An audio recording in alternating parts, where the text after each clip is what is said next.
So you're thinking of buying a Tesla and you wonder what the range is for a Tesla Model 3.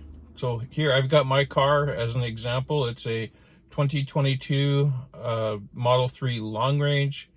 The battery is a 82 kilowatt battery.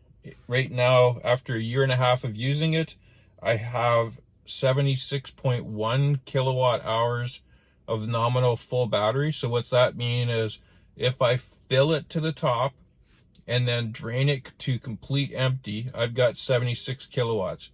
Now, I've traveled 134, no, I've traveled 515 kilometers on this charge. So what did I do? Well, I charged it to 100% last Wednesday, and then I drove it like I normally do. Just take it out for a drive and come home. I don't plug it in. I use the air conditioning. I have limited the type of driving I'm doing, so it's about 50-50 highway, city, and I am staying within the speed limit, so I'm not driving spiritly off the line.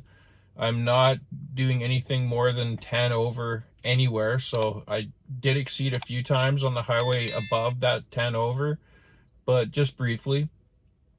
And so that's not bad, 515 kilometers. But can you get that rated range? My car is rated at 576 kilometers on a full charge. What that means is you will get from 100% down to zero, where you can't drive the car anymore. It's at 576 kilometers. No one's ever going to do this. I've never done this. I normally try and keep it around the 50%, so I'll bring it down to 30, charge it back up to 60, kind of keep it that way, because I'm not doing a lot of driving. For the first year, I just set it to 90 and plugged it in every time I came home. And for this past year, well, past 6 or 7 months, I've changed my strategy. What I'm doing is I'm not driving a lot, so I'll leave it unplugged, try and keep it around that 50% as a nominal in between everything. And it seems to be doing really good. The last time I did my charging it up, it gave me a rated range of 559 kilometers. So that's telling me I'm down by 15 or 16 kilometers over 18 months. And that's not bad for any car at this point. We'll see what happens after I charge this up. So when I go home after finishing this trip, I'm going to let it sit for just a little while so it knows what that battery voltage is at 0%. And then I'm going to charge it back up to about 60% and see what it actually gives me as a rating. I doubt that it's going to change. If anything, it's probably going to go down. Anyway, what inspired me to do this is my buddy Donovan. He has the 2020 Kia EV6 GT Line 1, which is equivalent to a Wind in the United States. It's the all-wheel drive long range. I believe his car was rated for 440 or 441 or something kilometers, and he did this test a couple weeks back, and he got 504 kilometers with 3% remaining. So his car kicked mine, because I think mine was at 497, something like that, at 3%. I'll put a screen of it. So they rate their cars much better than Tesla does. Tesla is overestimating the range as far as I'm concerned. On the paperwork that I got with my car, they convert it from kilowatts per kilometer or kilowatt hours per kilometer to a E rating of, this is what Canada does, is they rate it for, I think it's 1.8 liters per 100 kilometers is an E rating for this car. What they're trying to say is, in equivalence to fuel, it's 1.8 liters per 100 kilometers. But right beside that, it states that the rating is 160 watts per kilometer, which if you calculate that out to get 576, I calculated it out, it's like 92 kilowatt hour battery. This battery is not 92 kilowatt hours. It's 82 minus the buffer and any degradation that I have. So even the paperwork that the Canadian government is signing is wrong. I tried to find everywhere that actually tells you what it is. From the energy graph, it has a line that says it's rated. That rating, when I see it, it's 140 watt hours per kilometer. So 140 watt hours per kilometer, or 14 kilowatts per 100 kilometers.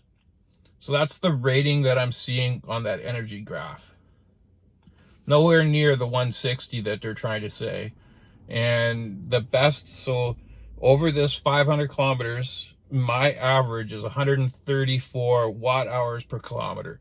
So I drove under the amount of energy, because it's 140 is what the rated range is. I did 134. So I did better, yet I still didn't get the 576. It said I used 69 kilowatt hours. My battery is 76. So I lost 7 watt hours to energy, to sleeping, to all those things, not related to driving, just regular stuff. Now, I could have probably got better if I didn't run air conditioning, but it's fairly warm and humid, and you know, it's not realistic to drive with the windows down or like sweating in the car just to get range. I wanted to see what a realistic range would be. And so what I will tell you, the realistic range for driving your car, city and highway, on a long range Model 3, at least this one, so as long as it's configured the same as this, it's about 400 kilometers. That leaves you enough as a buffer that you're not going to be worried about it. Because I think at 395, I had like 25% battery left. Around that, 20-25%. If you're driving your car, you're not going to want to take it down to zero every week. So you'll bring it down to 20-30%. That's realistically 400 kilometers from 100%. So again, if you have the Model 3 LFP battery, that's a 54 kilowatt hour battery, and that's 100% of it. At that 395, my car had utilized 54 kilowatt hours. So again, you could get that range on that car, 100% down to zero, but you're not going to drive like that. It's not realistic. Realistically, most people will drive between that 20% up to maybe 80%. So charge. Now, again, if you have the LFP, you're going to want to charge that car up to 100% and then bring it down to 20% and bring it back up. So that's a 60%. Well, that's an 80% range. So think of 80% of what you could get. Just base it off your actual energy that you're using. Now, this does not, again, it does not account for any energy that you're using for like the screen or charging your phone or the stereo or anything that's related to heating or cooling. That number that you get on your computer that tells you that it's 69 kilowatt hours, that's energy used specifically for driving the car. Not everything, just that piece of it. So just be aware of that. It's something I noticed on this. And can you drive Monday to Friday without having to plug it in? Absolutely. You'll need to turn off Sentry mode because that will utilize energy. For the range that I got today, I didn't have Sentry mode turned on.